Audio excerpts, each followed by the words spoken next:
चला बस अर्पयेत।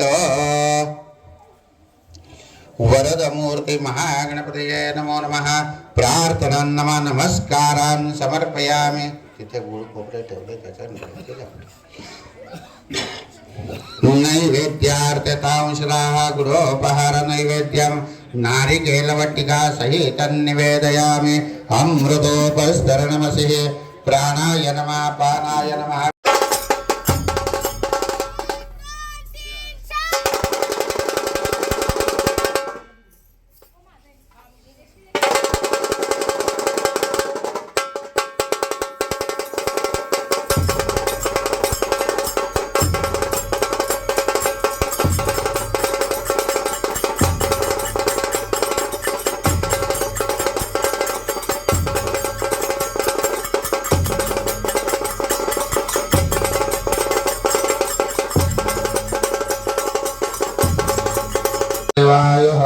आद्यादि गुरुचार्यवर्तमान एवं ग्रह गुण विशेषण विशिष्टायां शुभ पुण्यतिथौ मम आत्मनः श्रुति स्मृति पुराणोक्त शास्त्रोक्त फलप्राप्त्यर्थं प्रतिवार्षिक विहितं राजमाता जितौ प्रक्षाल्य विष्णवे नमः। मधुसूदनाय नमः। त्रिविक्रमाय नमः। वामनाय नमः। श्रीधराय नमः।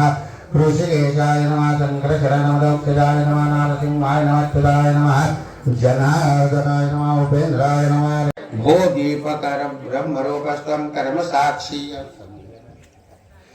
कर्मसाक्षीय विघ्नकृत यावत् पूजां समाप्ति स्यात् तावत् त्वं सन्निधो भव तावत्त्वं सुस्थिरो भव।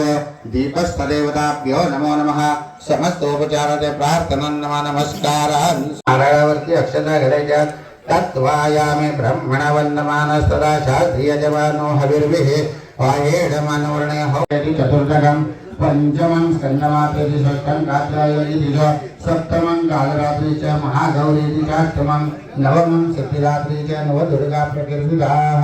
उवाच अस्ति गुह्यतमं विप्र सर्वभूतोपकारकं देव्या सुकवचं पुण्यं दशृणुष्वमतः न तेषां जायते किञ्चिदशुममृतशङ्करे नापदं तस्य पश्यामि शोकदुःखभयं न ये यैस्तुवत्या स्मृतानूनं तेषां सिद्धिप्रजायते। प्रेतसंस्थापितामण्डवाराहि महिषासना ऐन्द्रियजसमारूढा वैष्णवेरासना माहेश्वरी वृषारूढा कौमारी श्रीवाना ब्राह्म्यांस समारूढा सर्वाभरणभूषिता नानाभरणशोभाट्या नानारत्नोपशोभिता दुष्यन्तरतमारूढा देव्या देव प्रीतो भव सुरेश्वर राजमाता जिजाओ देवताभ्यो नमो नमः। प्रार्थना नमः नमस्कारान् समर्पयामि नमस्करोमि तदंगम अभिषिंचयेत।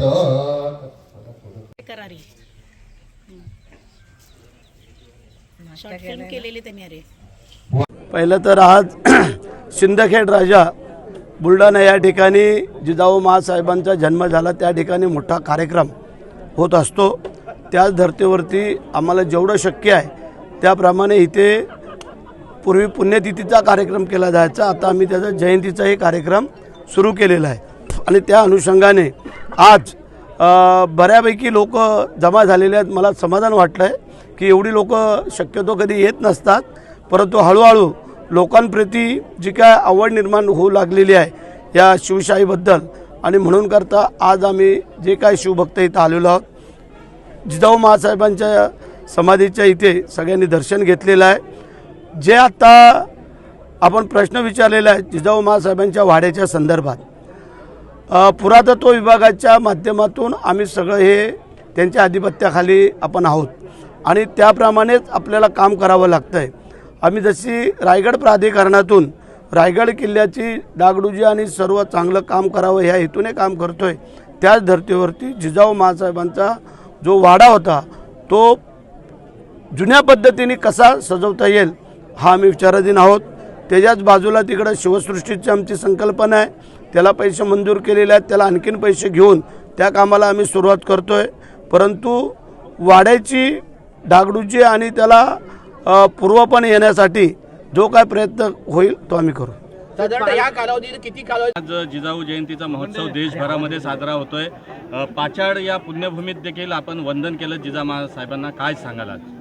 पहिलं तर आज सिंदखेड राजा बुलढाणा या ठिकाणी जिजाऊ महासाहेबांचा जन्म झाला, त्या ठिकाणी मोठा कार्यक्रम होत असतो.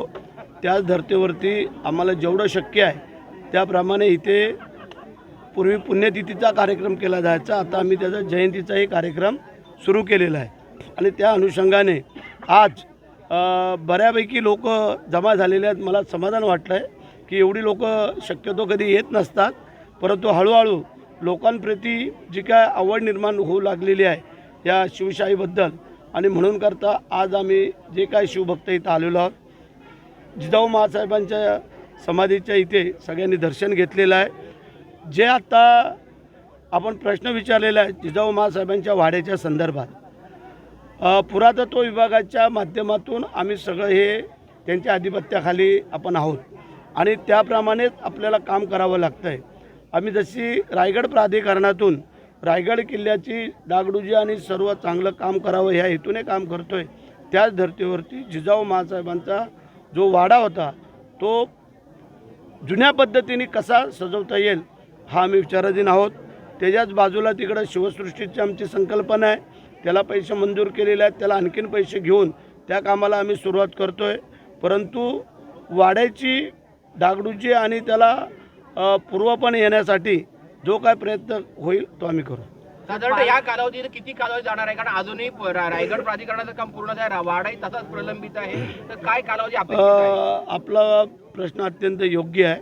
ह्या धर्तीवरती एक मीटिंग होणं गरजेचं आहे की ह्या सगळ्या विभागातील वरिष्ठ अधिकारी आणि आम्ही एक मीटिंग करून तुम्हाला पूर्ण कल्पना त्याची देऊ इच्छितो. बरेचसे पालकमंत्री पदापर्यंत कधी निश्चित होईल पालक असं ते बोलू.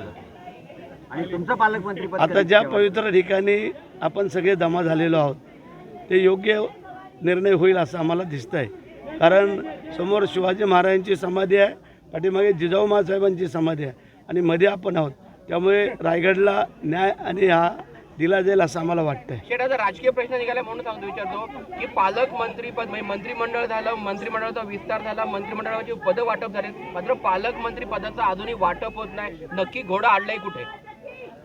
अडला असं म्हणता येणार नाही, परंतु मी मागच्या वेळेला सांगितलं होतं काही गोष्टी चांगल्या होत असताना थोडा उशीर लागतो आणि त्याप्रमाणे निर्णयात आलेले आहेत. एका दोन काय अपवाद आहेत ते झाले का या नवीन वर्षाच्या पुढच्या महिन्याच्या सुरुवातीला हे होईल असं आम्हाला वाटतं. धनंजय मुंडेंवरती राष्ट्रवादीचे प्रमुख नेते धनंजय मुंडेंवर आरोप झाल्यामुळे हे प्रकरण लेंदी प्रोसेसमध्ये गेलंय असं राजकीय वर्तुळात म्हटलं जात आहे. यात खरं किती आणि खोटं किती?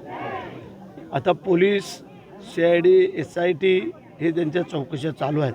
त्याच्यावरती आपल्याला पूर्ण कल्पना नसल्यामुळे काय बोलणं उचित ठरणार नाही. परंतु ज्या संतोष देशमुखांवरती जे निगृणपणाची त्यांची हत्या झालेली आहे, त्यांच्या कुटुंबियांना जो न्याय पाहिजे तो मिळाला पाहिजे ह्या मताशी संपूर्ण महाराष्ट्र आहे आणि त्याच धर्तीवरती तपासणी सुरू आहे. 8 जणांना कालच मोक्का लावण्यात आलेला आहे.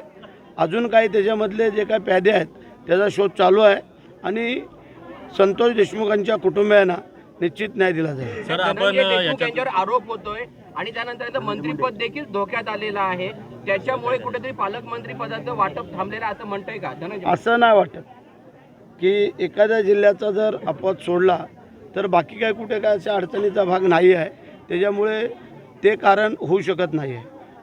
सर, आपण उद्धव ठाकरे मंत्री त्या आगामी ठिकाणी- निवडणुका ज्या आहेत ते स्वबलावर लढणार आहेत. प्रत्येकाची इच्छा ज्याच्या मनात येईल ते करेल, त्याला आमचा काय दोष आहे.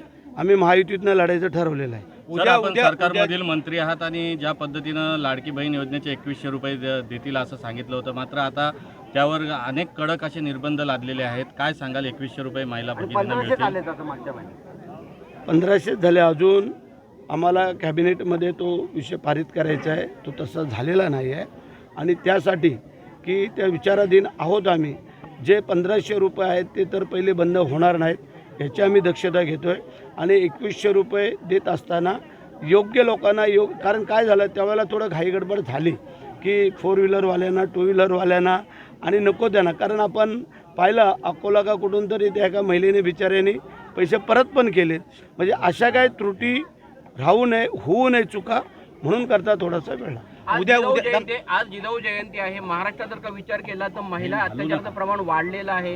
गेली 2.5 वर्ष देखील तुमचंच सरकार आहे आणि आता पुढे तुमचं सरकार आहे. तर कोणत्या परिस्थितीची उपाययोजना महिलाच्या सुरक्षेसाठी आपण करणार आहोत? आपलं म्हणणं अत्यंत योग्य आहे, त्याबद्दल काय चुकीचं असं मला वाटत नाही आहे. कारण बदलापूरची जी घटना घडली त्यानंतर आम्हाला वाटलं की काही नराधम सुधारतील, परंतु सुधारणा काय त्यांच्यात दिसून येत नाही, उलटं वाढत चाललं. हे बरोबर आहे. आता आम्हाला कुठला कायदा करावा लागतोय तो पण विचार करावा लागेल की जे काय बाहेरच्या देशामध्ये ऑन द स्पॉट जो काय त्यांचा जय महाराष्ट्र केला जातो तसा एखादा कायदा आणावा काय, हा आता आम्हाला विचार करावा लागेल. कारण आपण पाहिलं बदलापूरचा एवढा मोठा उद्रेक झाला, त्याला जो एन्काउंटर झाला, सगळं झालं, आणि एवढ्या गोष्टी घडत असताना पण परत जवळजवळ 7 ते 8 प्रकरणं अशा प्रकारे झालेले आहेत. आपल्या जिल्ह्यामध्ये रोह्यामध्ये जो प्रकार झाला, मी परवा 2 दिवसापूर्वी जाऊन भेट देऊन आलो, ते निंदनीय प्रकार, अत्यंत 11 वर्षाच्या मुलीवरती त्या नराधमाने जो अत्याचार केलेला आहे त्याला माफी तर नाहीच आहे, परंतु त्यांना जास्त दिवस पण ठेवणं योग्य दिसत नाही असं आम्हाला वाटतं. सर, जिजाऊ पाचाड